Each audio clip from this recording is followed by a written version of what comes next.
Students, SB ইনস্টিটিউটের YouTube চ্যানেলে তোমাদের সবাইকে ওয়েলকাম। আমি সুদেশনা বিশ্বাস আজকে তোমাদের সাথে জিওগ্রাফির একটা গুরুত্বপূর্ণ ভিডিও বা টপিক নিয়ে আলোচনা করব। ইতিমধ্যেই জানো যে আমাদের প্রত্যেকটা সাবজেক্টের অধ্যায় ভিত্তিক ক্লাস শুরু হয়েছে, প্রত্যেকটা সাবজেক্টের চলছে ক্লাস, এবং প্রত্যেকটা যাতে তোমরা কনসেপ্ট বুঝতে পারো তার জন্য সেইভাবেই কিন্তু এসবি ইনস্টিটিউটের পক্ষ থেকে ক্লাসগুলো দেওয়া হচ্ছে।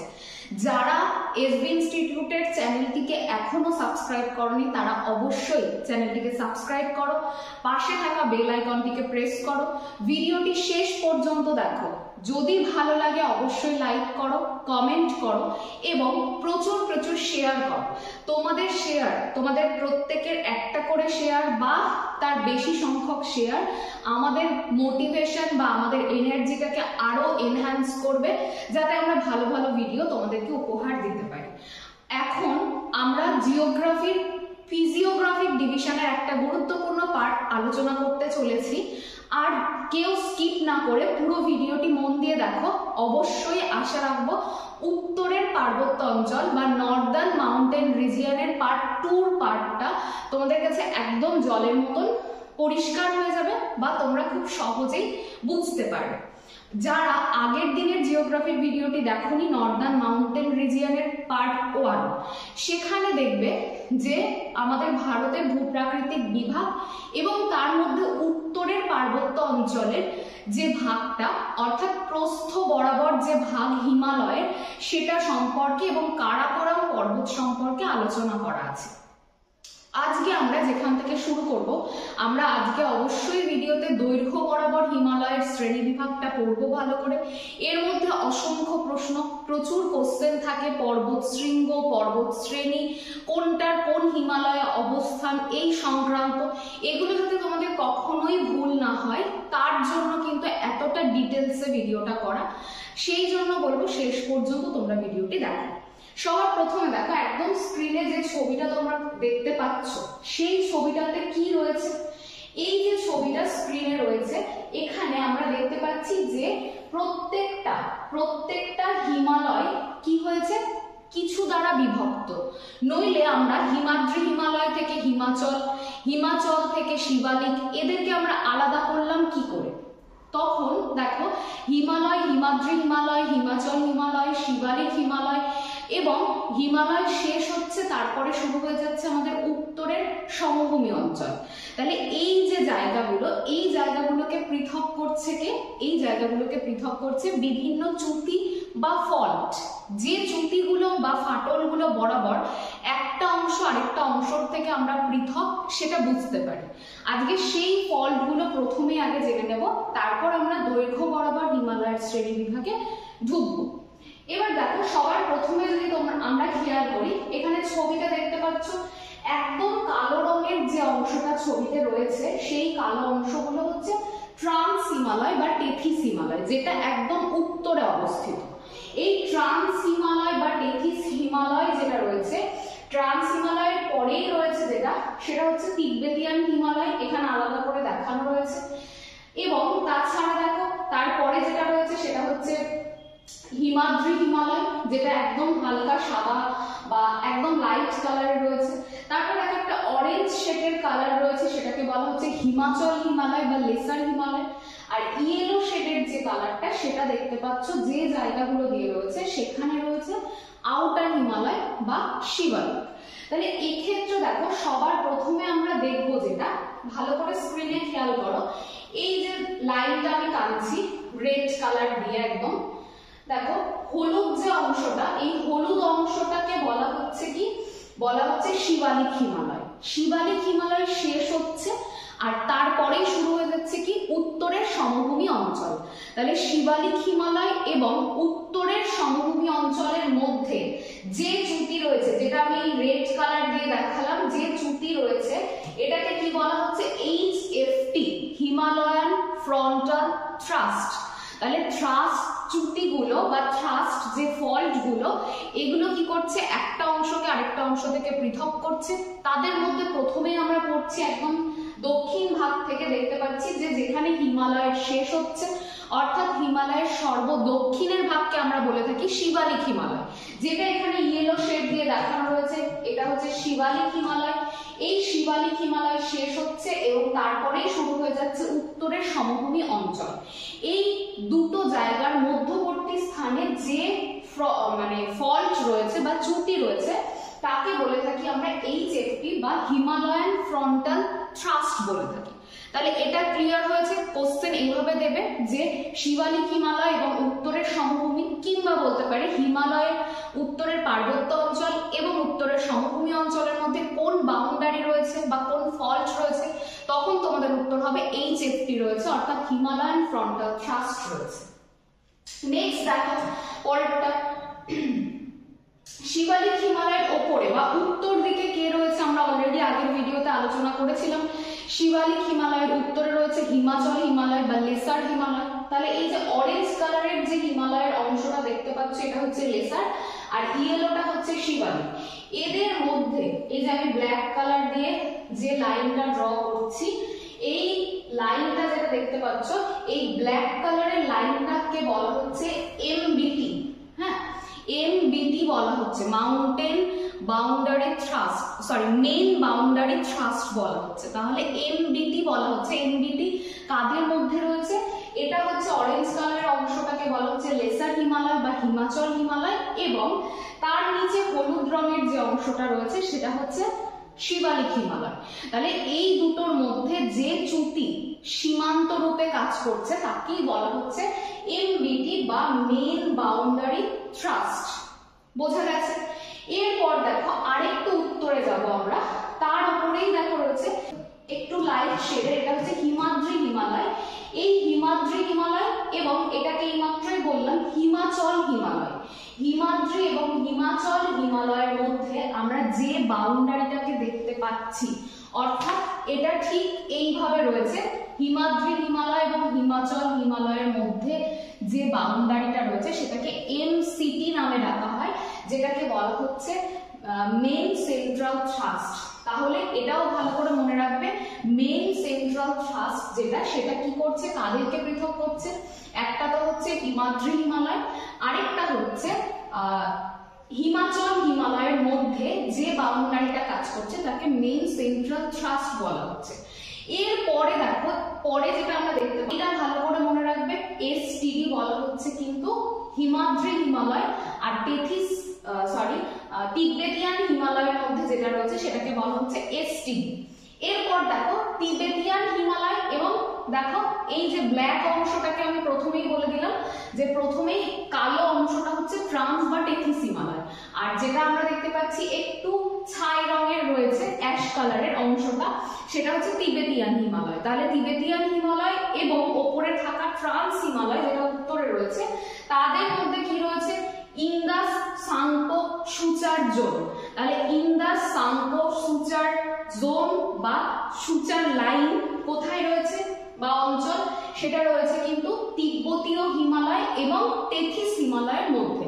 অর্থাৎ এই যে এই জায়গাটাতে এই জায়গাগুলোতে কিন্তু আমরা দেখতে পাচ্ছি কি ITSZ, ফুল ফর্ম কি? Indus Tsangpo suture zone. তাহলে এইটা কিন্তু পৃথক করছে ট্রান্স এবং তিবেতিয়ান হিমালয়কে। তাহলে ক্লিয়ার হয়ে গেল, এই জায়গাটা থেকে ভালো করে পড়বে। এখানে মোট কিন্তু অনেকগুলো, একটা দুটো তিনটে চারটে পাঁচটা ফল্ট লাইন রয়েছে যেগুলো কি করছে হিমালয়ের বিভিন্ন অংশকে ভাগ করছে। সেটা যাতে তোমাদের সহজেই মনে থাকে তার জন্য এই ছবিটা আনা। এই ছবিটাকে দরকার হলে স্ক্রিনশট তুলে তোমরা নিজেরা খাতায় লিখে নাও যে কার মধ্যে কি রয়েছে, তাহলে দেখবে তোমাদের মনে রাখতে অনেক সুবিধা হবে।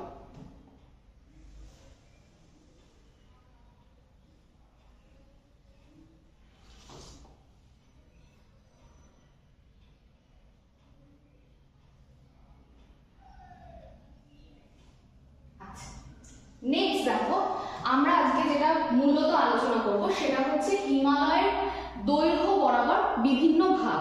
যদি আমরা হিমালয়ের দৈর্ঘ্য বরাবর দেখি তাহলে এখানে যদিও চারটে রয়েছে কিন্তু কারাকোরাম এর মধ্যে পড়ছে না, দৈর্ঘ্য বরাবর ভাগের মধ্যে পড়ছে না, কারণ কারাকোরাম হচ্ছে নিজেই একটা পর্বত শ্রেণী যেটা কিন্তু হিমালয়ের অন্তর্গত নয়।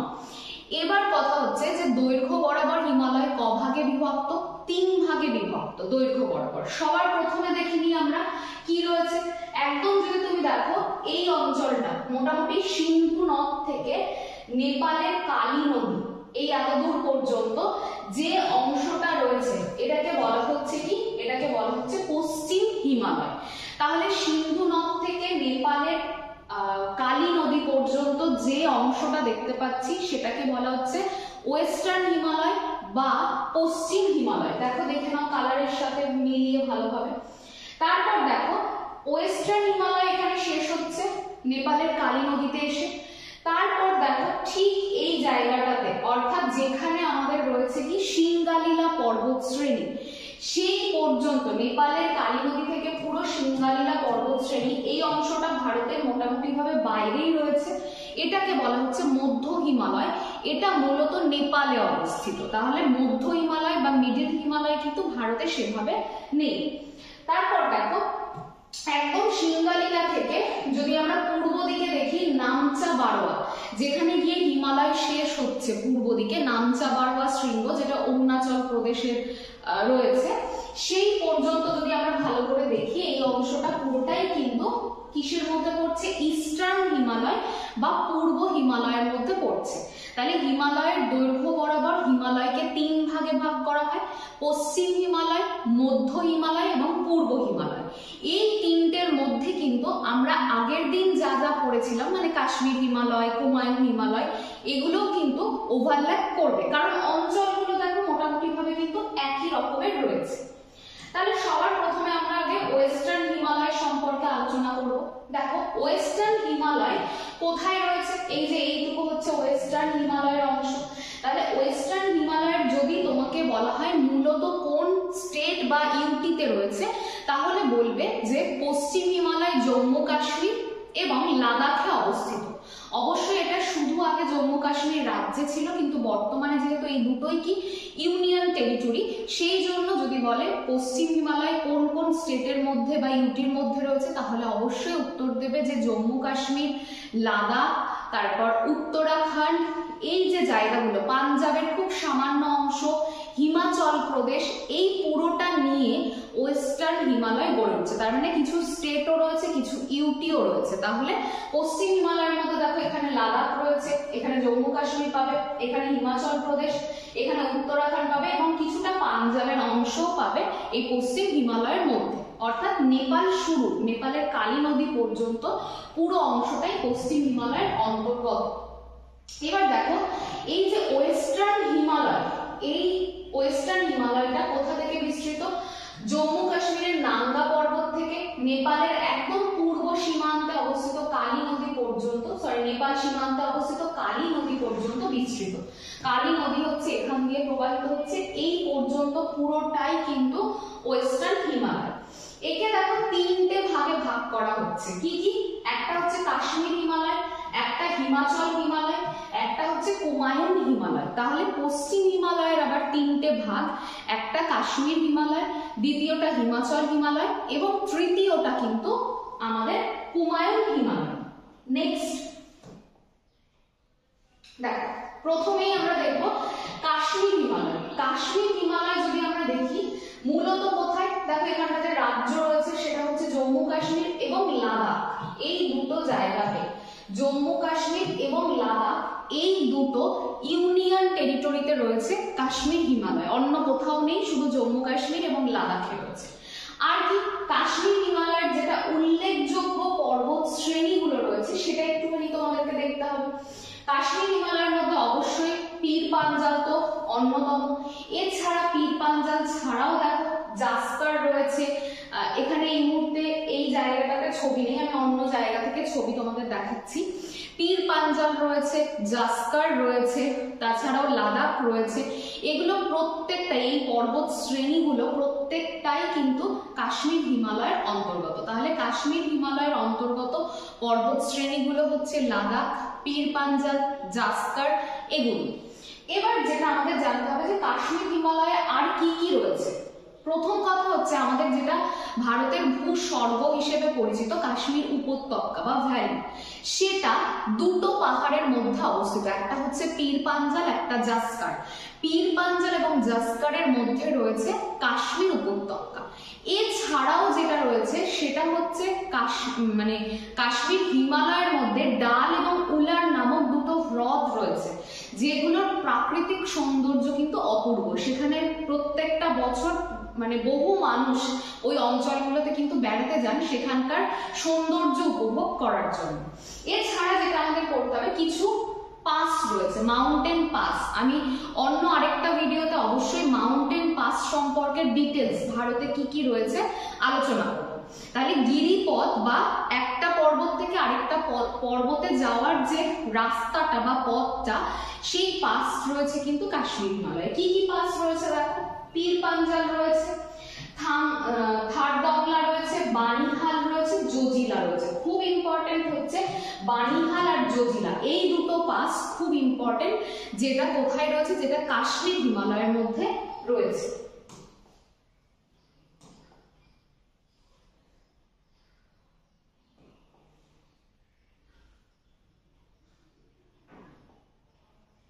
দেখো, এরপর আমরা যে ভাগটাতে চলে আসবো সেটা কি, সেটা হচ্ছে হিমাচল হিমালয়। হিমাচল হিমালয়ের মধ্যে এই যে নামটা, এর মধ্যে তোমরা একটা রাজ্যের মিল পাবে।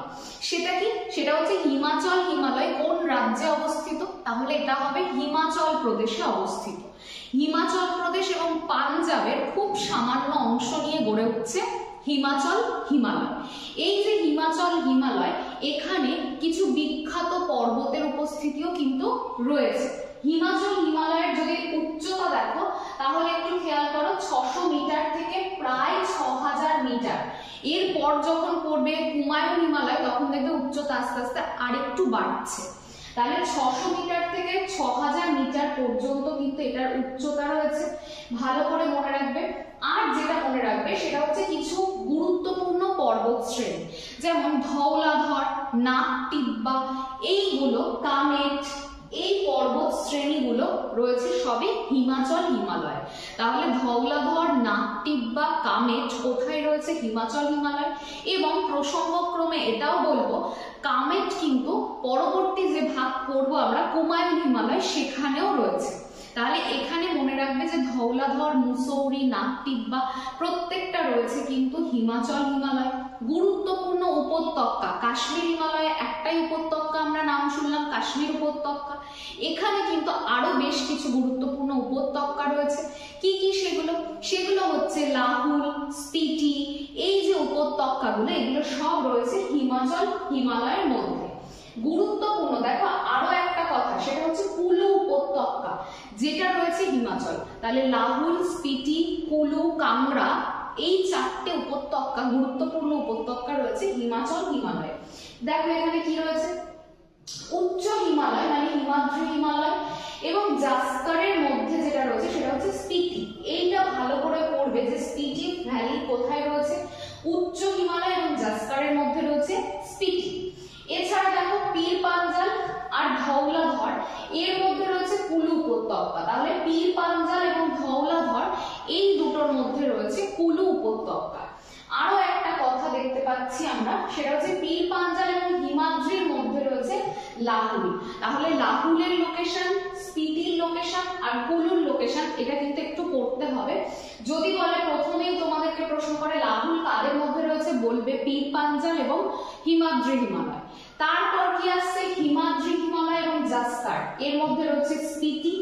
এরপর লাস্ট যেটা পড়তে হবে, পীর পাঞ্জাল এবং ধৌলাধরের মধ্যে রয়েছে কি, সেটা হচ্ছে কুলু উপত্যকা। তাহলে হিমাচল হিমালয় থেকে এই নামগুলোই তোমাদের পড়তে হবে, কি কি উপত্যকা রয়েছে, আর এটা কোন স্টেটে গড়ে উঠেছে, আর কোন কোন পর্বত শ্রেণী রয়েছে।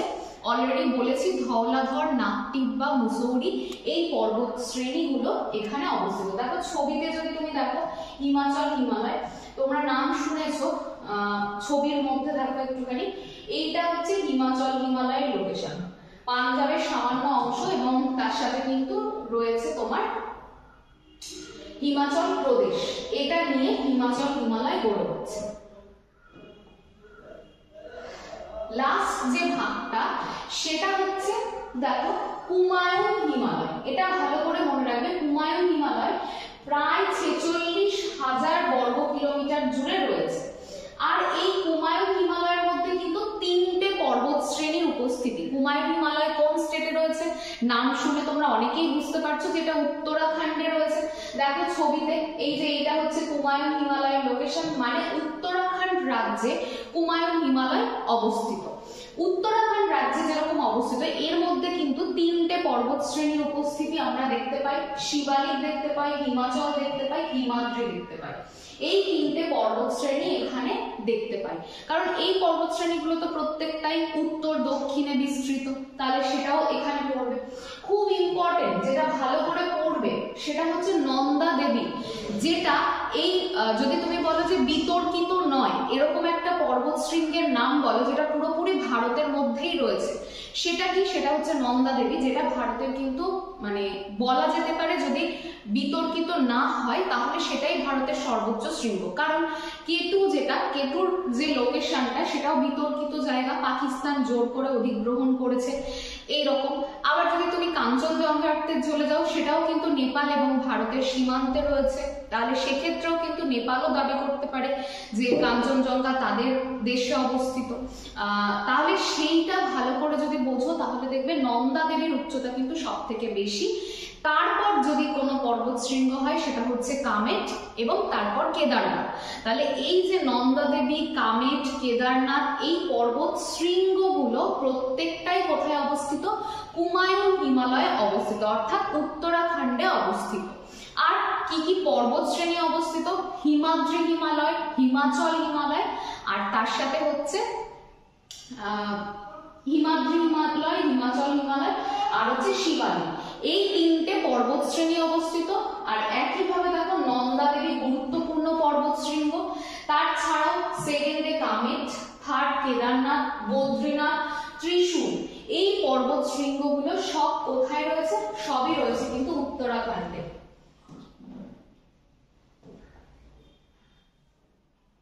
এখানে লোকেশনটা দেখো আরো সুন্দরভাবে রয়েছে তোমাদের বোঝার মতন করে। এইটাই হচ্ছে কুমায়ুন হিমালয়ের লোকেশন, যেটা উত্তরাখণ্ডে। খুব ইম্পর্টেন্ট, শিবালিক এবং মুসৌরি এখানকার সব থেকে প্রধান পর্বত শ্রেণী। কুমায়ুন হিমালয়ে অবস্থিত, উত্তরাখণ্ড রাজ্যে কুমায়ুন হিমালয়ে অবস্থিত। নন্দা দেবী, কেদারনাথ, কামেট, গঙ্গোত্রী, ত্রিশূল প্রত্যেকটা পর্বত শৃঙ্গ রয়েছে। এখানেও দেখো কিছু গুরুত্বপূর্ণ উপত্যকা বা দুন দেখতে পাই, যেটা ভারতের বৃহত্তম দুন, সেটার নাম কি? দেরাদুন, যেটা কোথায় রয়েছে? কুমায়ুন হিমালয়ে রয়েছে। এছাড়া চৌখাম্বা রয়েছে। দেখো এই কুমায়ুন হিমালয়ের আরো একটা গুরুত্বপূর্ণ বৈশিষ্ট্য রয়েছে, সেটা কি? সেটা হচ্ছে কুমায়ুন হিমালয়ে কিন্তু কিছু নিম্নভূমি বা কিছু হ্রদ অঞ্চল রয়েছে। সেই নিম্নভূমি বা হ্রদ অঞ্চলগুলোকে কি বলা হয়? তাল বলা হয়। তাহলে কুমায়ুন হিমালয়ে অবস্থিত নিম্নভূমি বা হ্রদ অঞ্চলগুলোকে আমরা বলে থাকি তাল। কি কি তাল? নৈনিতাল রয়েছে, ভীমতাল, শাকতাল, প্রত্যেকটাই কিন্তু হিমবাহ গলা জল দ্বারা এই হ্রদগুলো কিন্তু তৈরি হয়েছে। জায়গাগুলো নিচু এবং হিমবাহ যখন গলে যাচ্ছে তখন ওই অঞ্চলগুলোতে বা ওই জায়গাগুলোতে কি গড়ে উঠছে? হ্রদ গড়ে উঠছে। তাহলে যদি বলে তাল অঞ্চল কোথায় রয়েছে, তাহলে কুমায়ুন হিমালয়ে আমরা দেখতে পাচ্ছি। প্রধান হিমবাহের মধ্যে দেখো গঙ্গোত্রী, যমুনোত্রী, মানা, এগুলো প্রত্যেকটাই কুমায়ুন হিমালয়ের অন্তর্গত। তাহলে আশা করা যায় যে এখন আমরা যে কটা পশ্চিম হিমালয়ের 3টে ভাগ পড়লাম, কাশ্মীর হিমালয়, তারপরে হিমাচল হিমালয় এবং কুমায়ুন হিমালয়, কোনো কনফিউশন থাকার কথা না। ভালো করে পড়তে হবে কোন পর্বত শ্রেণী, কোন পর্বত শৃঙ্গ, কোন লেক কোথায় রয়েছে বা কোন হিমালয়ের অন্তর্গত বা কাদের মধ্যে রয়েছে।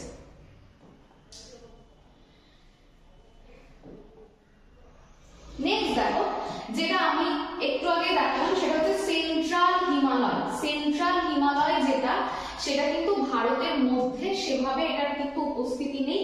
সেন্ট্রাল হিমালয় হচ্ছে নেপালের সীমান্তে অবস্থিত, কালী নদী থেকে পুরোটাই নেপালে অবস্থিত।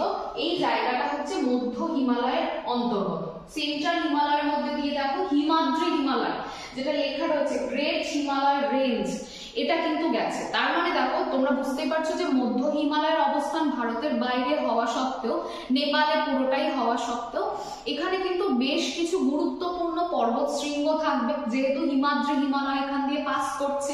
তার মানে এখানে এই জায়গাটার উচ্চতাও বেশ উঁচুই হবে। তার সাথে তোমাদের এটাও জানা আছে যে মাউন্ট এভারেস্ট, যেটা পৃথিবীর সর্বোচ্চ শৃঙ্গ, সেটার লোকেশন কিন্তু এই মধ্য হিমালয়ের মধ্যে, অর্থাৎ নেপালের মধ্যে। নেপালে মাউন্ট এভারেস্টকে কি নামে ডাকা হয়? সাগর মাথা নামে ডাকা হয়।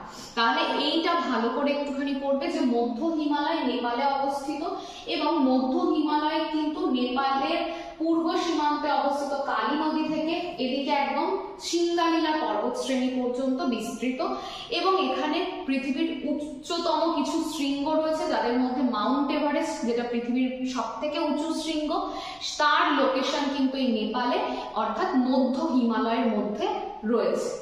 এবার আমরা যেটা বিশদে আলোচনা করব, যেহেতু আমাদেরকে ভারত বা ইন্ডিয়ান জিওগ্রাফি পড়তে হচ্ছে, সেই জন্য আমরা এবার সরাসরি চলে যাব ইস্টার্ন হিমালয় বা পূর্ব হিমালয়। দেখো পূর্ব হিমালয় হচ্ছে এই যে সিঙ্গালীলা পর্বত শ্রেণী থেকে পুরো যদি আমরা খেয়াল করি নামচা বারোয়া এই পর্যন্ত পুরোটাই বিস্তৃত হচ্ছে কি হিমালয়, এই পর্যন্ত বিস্তৃত আমাদের পূর্ব হিমালয়, যেটা অরুণাচল প্রদেশ, তাছাড়াও পশ্চিমবঙ্গের কিছু অংশ, সিকিম, এই জায়গাগুলোর মধ্যে দিয়ে কিন্তু রয়েছে, ভুটান, এই জায়গাগুলোর মধ্যে দিয়ে বিস্তৃত। এবার চলো আমরা একটা একটা করে দেখে নেব যে পূর্ব হিমালয়েরও কিন্তু ভাগ রয়েছে। সেটা হচ্ছে তিনটে ভাগে এটা বিভক্ত। একটা হচ্ছে দার্জিলিং সিকিম হিমালয়, আরেকটা হচ্ছে ভুটান হিমালয়, আর সবার শেষেরটা হচ্ছে অরুণাচল হিমালয়। তাহলে কি কি বললাম? পূর্ব হিমালয় তিনটে ভাগে বিভক্ত। সবার প্রথমেই থাকবে দার্জিলিং, মানে যেটা আমাদের পশ্চিমবঙ্গের অন্তর্গত, এবং তার সাথে সিকিম, দার্জিলিং সিকিম হিমালয়। সেকেন্ড যেটা থাকবে সেটা হচ্ছে ভুটান হিমালয়, আর থার্ডে থাকবে অরুণাচল হিমালয়। সবার প্রথমে আমরা যেটা দেখে নেব সেটা হচ্ছে দার্জিলিং সিকিম হিমালয়। দেখো দার্জিলিং সিকিম হিমালয়টা সিঙ্গালীলার পূর্বে ডানকিয়া পর্যন্ত কিন্তু বিস্তৃত। এটা ভুটানের মধ্যে নেই, এটা ভারতেরই পশ্চিমবঙ্গের দার্জিলিং এবং সিকিমের মধ্যে কিন্তু এই দার্জিলিং সিকিম হিমালয়টা অবস্থিত। এবার যেটা দেখো উল্লেখযোগ্য কিছু শৃঙ্গ রয়েছে, খুব ইম্পর্টেন্ট, সেটা হচ্ছে কাঞ্চনজঙ্ঘা, যেটাকে ভারতে অবস্থিত বা ভারতের হিমালয়ের অন্তর্গত সব থেকে উচ্চতম শৃঙ্গ। এই জায়গাটা ভুল করলে হবে না, ভারতের সর্বোচ্চ শৃঙ্গ কেটু হলেও কেটু কিন্তু কারাকোরাম পর্বত শ্রেণীর অন্তর্গত। যদি বলে দেয় হিমালয়ে অবস্থিত সর্বোচ্চ শৃঙ্গ ভারতের, তখন কিন্তু হয়ে যাচ্ছে কাঞ্চনজঙ্ঘা, যেটা পৃথিবীর থার্ড হাইয়েস্ট, মানে পৃথিবীর তৃতীয় উচ্চতম পর্বত শৃঙ্গ। আর কাঞ্চনজঙ্ঘা কোথায় অবস্থিত? নেপাল এবং ভারতের সীমান্তে অবস্থিত। এছাড়া দেখো সান্দাকফু, যেটা পশ্চিমবঙ্গের সর্বোচ্চ শৃঙ্গ, ফালুট, শবরগ্রাম, এগুলো প্রত্যেকটাই দার্জিলিং সিকিম হিমালয়ের অন্তর্গত। এবার দেখো খুব ইম্পর্টেন্ট একটা পাস, নাথুলা, নাম প্রত্যেকেই জানো, যেটা সিকিম এবং নেপালকে সংযুক্ত করছে, মানে ভারত এবং নেপালকে সংযুক্ত করছে। 2006 সাল থেকে কিন্তু এই নাথুলা পাসটাকে খুলে দেওয়া হয়েছে, যাতে বাণিজ্যটা খুব ভালোভাবে করা যায়। তাহলে চীনের সাথে ভারতের বাণিজ্যটা যাতে ভালোভাবে হয়, তার জন্য কিন্তু 2006 সাল থেকে এই নাথুলা পাসটাকে খুলে দেওয়া হয়েছে আন্তর্জাতিক বাণিজ্যের জন্য, এবং এটা খুব গুরুত্বপূর্ণ একটা পাস। এছাড়া দেখো জেলেকলা রয়েছে। এখানে দেখো কিছু বিখ্যাত হ্রদ রয়েছে, সেটা হচ্ছে মিরিক এবং ছাঙ্গু, এই দুটো লেক, যেটা সিকিমে অবস্থিত, এবং তাছাড়াও হচ্ছে দার্জিলিং হিমালয়ের অন্তর্গত, সেটা হচ্ছে তোমার ছাঙ্গু এবং মিরিক নামক দুটো লেক। এছাড়া দেখো দুটো হিমবাহ রয়েছে, একটা হচ্ছে জেমু হিমবাহ, আরেকটা হচ্ছে তালুং হিমবাহ। তাহলে জেমু হিমবাহ এবং তালুং হিমবাহ কোথায় রয়েছে? দার্জিলিং সিকিম হিমালয়ের মধ্যে রয়েছে।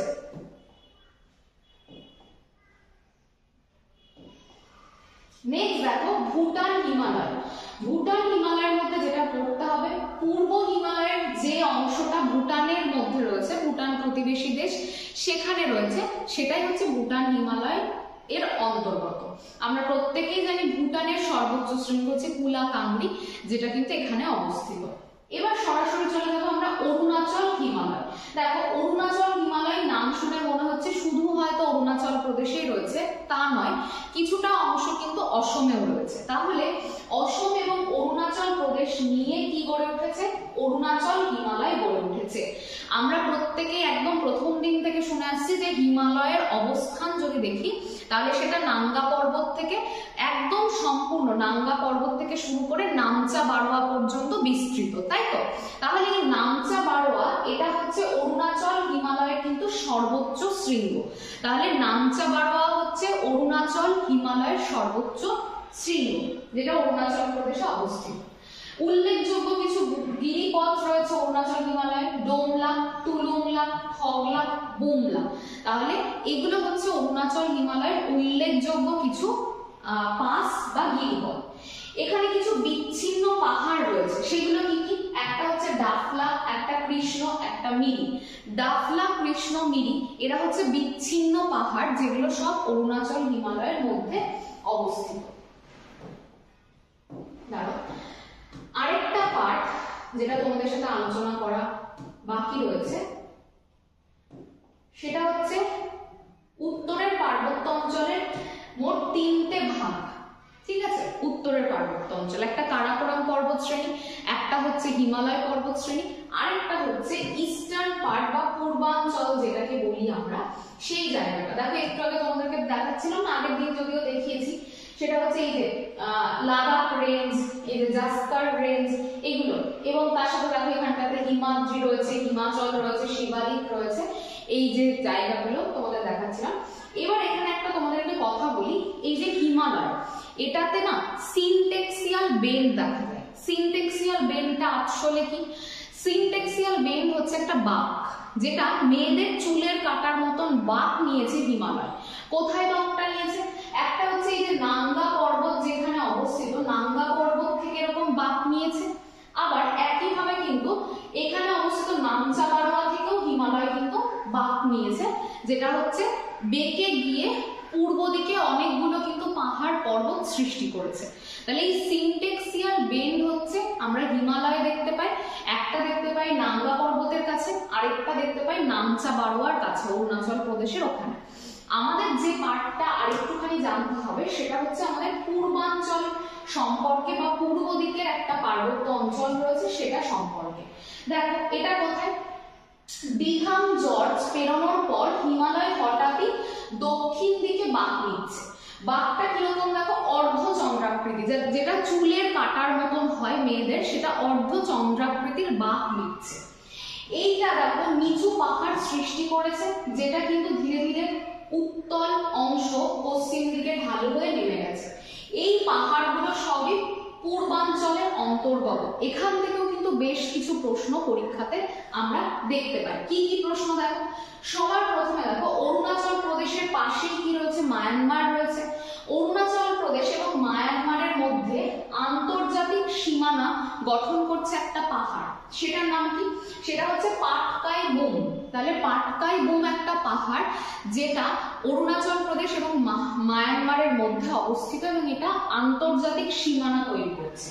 নেক্সট, পূর্বাঞ্চলের উত্তরে দাফাবুম বলে একটা উঁচু পাহাড়ি অঞ্চল রয়েছে। তারপর দেখো নাগাল্যান্ডে অবস্থিত যে পাহাড়টা সেটা হচ্ছে নাগা পাহাড়, তার সর্বোচ্চ যে শৃঙ্গ সেটা হচ্ছে সরামতি, সেটা কিন্তু নাগাল্যান্ডে অবস্থিত এবং এটা পূর্বাঞ্চলের অন্তর্গত। তারপর দেখো মিজো পাহাড়ের সর্বোচ্চ শৃঙ্গ হচ্ছে যেটা মিজোরামে রয়েছে, সেটা হচ্ছে নীল পর্বত, যেটা ফাওয়াং পুই নামে আমাদের কাছে পরিচিত। একটু ছবি থেকে আমরা দেখে নিই বিষয়গুলো, তাহলে বুঝতে আমাদের অনেকটাই সুবিধা হবে। দেখো এখানে যদি দেখি আমরা, দেখো এখানে ডাফলা হিল রয়েছে এবং এখানে মিশমি পাহাড়। মিশমি কিন্তু একটা বিচ্ছিন্ন পাহাড় যেটা পূর্বাঞ্চলে রয়েছে। এছাড়া দেখো এখানটাতে আমরা দেখতে পাচ্ছি পাটকাই বুম অবস্থিত, যেটা অরুণাচল প্রদেশ এবং মায়ানমার, এখানে মায়ানমার রয়েছে, অরুণাচল প্রদেশ এবং মায়ানমারের মধ্যে একটা আন্তর্জাতিক সীমান্ত তৈরি করছে। এছাড়া দেখো এখানে নাগা পাহাড় রয়েছে যার সর্বোচ্চ শৃঙ্গ সরামতি। এছাড়া দেখো এখানটাতে রয়েছে বারাইল রেঞ্জ রয়েছে, এখানে দেখো মিজো পাহাড় রয়েছে। তাহলে এই জায়গাটা থেকে একটুখানি আমরা দেখে নিই লোকেশন গুলো কি কি। সেটা হচ্ছে এই যে পাটকাই পাহাড়, এটা অরুণাচল প্রদেশে অবস্থিত। এরপর দেখো নাগাল্যান্ডে নাগা পাহাড় রয়েছে, এটা নাগা পাহাড়। হাইয়েস্ট পিক হচ্ছে এই অংশটা, হাইয়েস্ট পিক হচ্ছে এই অংশটা, সরামতি পিক নাগা পাহাড়ে, নাগাল্যান্ডে অবস্থিত। মণিপুরে দেখো অবস্থিত, মণিপুরে পাহাড়। মিজোরামে যে পাহাড়টা অবস্থিত সেটা হচ্ছে মিজো পাহাড়, তার যে উচ্চতম শৃঙ্গ সেটাকে বলা হচ্ছে লুসাই। তাহলে এই কটার সাথে আরেকটু খেয়াল করো, সেটা হচ্ছে মেঘালয়। মেঘালয়টাকে মূলত বলা হয় মালভূমি অঞ্চল, আমরা তো পরের দিন পড়বই। তার সাথে দেখো মেঘালয়ে কিন্তু কিছু পর্বত রয়েছে, সেটা কি? সেটা হচ্ছে গারো পাহাড়, খাসি পাহাড় এবং জয়ন্তিয়া পাহাড়। খাসি পাহাড়ে অবস্থিত মেঘালয়ের সর্বোচ্চ শৃঙ্গ, সেটার নাম হচ্ছে শিলং, মনে রাখবে। তাহলে এই যে খাসি পাহাড় দেখতে পাচ্ছ, এই খাসি পাহাড়ের সর্বোচ্চ শৃঙ্গ শিলং, যেটা সমগ্র মেঘালয়ের কিন্তু সর্বোচ্চ শৃঙ্গ। আগে নাম দেওয়া হয়েছিল শিলং মালভূমি এই অঞ্চলটা। এসপি চ্যাটার্জি, বিখ্যাত ভৌগোলিক একজন, তিনি কিন্তু পরবর্তীকালে এই অঞ্চলটার নাম দেন মেঘালয় মালভূমি। এই মেঘালয় মালভূমিতেই অবস্থিত শিলং, এটা কিন্তু সমগ্র মেঘালয়ের সর্বোচ্চ শৃঙ্গ, যেটা খাসি পাহাড়ে অবস্থিত এবং চেরাপুঞ্জির কাছে অবস্থিত এই শিলংটা। এবং এই যেটা তোমরা দেখতেই পাচ্ছ যে মেঘালয় মালভূমি, যদিও ডিটেলস করবো, এটা হচ্ছে দাক্ষিণাত্য মালভূমি, উপদ্বীপীয় মালভূমিরই একটা বিচ্ছিন্ন অংশ, যেটা গারো এবং রাজমহল পাহাড় দ্বারা কিন্তু বা গ্যাপ দ্বারা কিন্তু বিচ্ছিন্ন হয়ে গেছে। সেটা পরবর্তী ক্লাসে আমরা অবশ্যই আলোচনা করব। তাহলে এই ছিল আমাদের পূর্বাঞ্চল বা পূর্ব দিকে কি কি পাহাড় রয়েছে, কোথায় কোনটা রয়েছে, কোথায় গারো পাহাড়, কোথায় খাসি, কোথায় জয়ন্তিয়া পাহাড়, এইগুলোর লোকেশন আমাদেরকে কিন্তু এখান থেকে দেখে নিতে হবে বা পড়ে নিতে হবে। তাহলে এই আজকের ভিডিও, যেখানে আমরা হিমালয়ের পুরো দৈর্ঘ্য বরাবর সমস্ত কিছু আলোচনা করেছি। হিমালয়ের দৈর্ঘ্য বরাবর 3টে ভাগ এবং প্রত্যেকটা হিমালয় কোন চুটি দ্বারা বিভক্ত সেগুলো সম্পর্কে আলোচনা করেছি। যদি ভিডিওটি ভালো লাগে প্রচুর শেয়ার করো, তাহলে কি হবে, যত শেয়ার হবে তত কিন্তু আমাদের ভালো ভালো ভিডিও করা এবং কন্টেন্ট তৈরি করার প্রবণতা বা ইচ্ছা আরো বাড়বে। সেই জন্য সবাইকে বলবো, এবং প্রত্যেকে ঠান্ডা মাথায় প্রত্যেকটা চ্যাপ্টারের কনসেপচুয়াল ক্লাস করো এবং নিজেরা বাড়িতে নোট ডাউন করো, পড়াশোনা করো। কারণ এখনকার দিনে কিন্তু বর্তমানে কোনো পরীক্ষাতেই আমরা দেখতে পাচ্ছি না যে বাছা বাছা কয়েকটা এমসিকিউ পড়ে গেলেই হচ্ছে। এখন প্রত্যেকটা চ্যাপ্টার কিন্তু তোমাকে কনসেপ্ট বুঝে বুঝে পড়তে হবে, তবেই তুমি যে কোনো এক্সামে ক্র্যাক করতে পারবে। যদি ভিডিওটি ভালো লাগে লাইক করে দিও, এবং যারা নতুন বা প্রথমবার ভিডিও দেখছো, এসবি ইনস্টিটিউটের সমস্ত সাবজেক্টেরই অধ্যায় ভিত্তিক ক্লাস করানো হয়, তোমরা অবশ্যই তাহলে চ্যানেলটিকে সাবস্ক্রাইব করে রাখো, যাতে তোমরা ফ্রিতে ক্লাস করতে পারো। আর তার সাথে আমাদের অলরেডি সামনে আসন্ন পরীক্ষাগুলো, অর্থাৎ মিসলেনিয়াস, ক্লার্কশিপ, ডাব্লিউবিপি, রেল, এই যত পরীক্ষা আসছে সামনে, সেগুলোকে মাথায় রেখে, কারণ দেখো প্রত্যেকটা পরীক্ষার জন্য আলাদা আলাদা ভাবে প্রস্তুতি নেওয়াটা কিন্তু খুব টাফ হয়ে উঠছে বর্তমানে। কারণ বর্তমানে আগে হতো কি, আগে কিছু পরীক্ষা ছিল যে পরীক্ষাগুলোতে খুব সহজ বা ইজি প্রশ্ন আসতো, কিন্তু বর্তমানে আমরা দেখতে পাচ্ছি সমস্ত পরীক্ষাতে, তুমি সায়েন্সের প্রশ্ন দেখো, ম্যাথের প্রশ্ন দেখো, জিওগ্রাফি, জিআই, যেটাই দেখো প্রত্যেকটা কিন্তু বেশ টাফ আসছে। সুতরাং সব কটা চ্যাপ্টার তোমাদেরকে কিন্তু একদম বেসিক টু অ্যাডভান্স লেভেলে পড়তে হবে, এবং সেটা যারা পড়তে চাইছো তারা অবশ্যই এসবি ইনস্টিটিউটের নাম্বারে ফোন করে যোগাযোগ করো 9083644276, যাতে তোমরা নিজেদের নাম নথিভুক্ত করো এবং অভিজ্ঞ শিক্ষকের দ্বারা তোমরা গাইড পাও। এবং যদি একদম ভালোভাবে পুরোটা কমপ্লিট করতে পারো পুরো কোর্সটা, তাহলে আমি কথা দিচ্ছি যে আগামী কোনো পরীক্ষার জন্য তোমাদেরকে আলাদা করে কোনো প্রস্তুতির প্রয়োজন নেই। প্রত্যেকটা টিচার এতটাই দক্ষতার সঙ্গে তোমাদেরকে বেসিক টু অ্যাডভান্স লেভেলে পড়ান যে ওগুলো যদি তুমি পড়তে পারো ভালোভাবে এবং মাথায় রাখতে পারো, তাহলে তুমি যে কোনো সরকারি এক্সাম, পরীক্ষার এক্সাম বা পরীক্ষাতে কিন্তু এলিজিবল হয়ে উঠবে। তাহলে আজকে এ পর্যন্তই, দেখা হচ্ছে পরবর্তী ভিডিওতে। ততক্ষণ পর্যন্ত তোমরা প্রত্যেকে ভালো থেকো। সবাইকে ধন্যবাদ ভিডিওটি দেখার জন্য।